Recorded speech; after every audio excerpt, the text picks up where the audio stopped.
प्रमाणपारावारपारेणाः यमनियमासन प्राणायाम प्रत्याहार धारणा ध्यान समाधिष्टांग योगानुष्ठान निष्ठाः तपश्चर्याचरण चक्रवर्तिनः अनादि गुरु परंपरा प्राप्त वैदिक धर्म प्रचारण परायणाः सकल दर्शन समन्वित वेद वेदांत सिद्धांत प्रतिपादकाचार्याः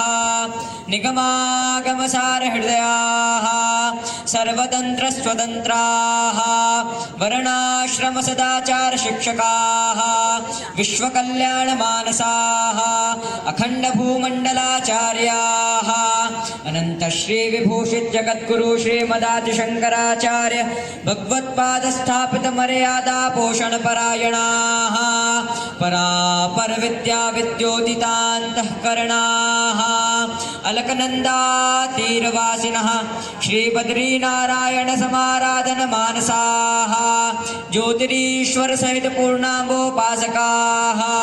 उत्तराम्नाय ज्योतिर्मठाधीश्वराः अनंत श्री विभूषित जगद्गुरु शंकराचार्य श्रीमद विमुक्तेश्वरानंद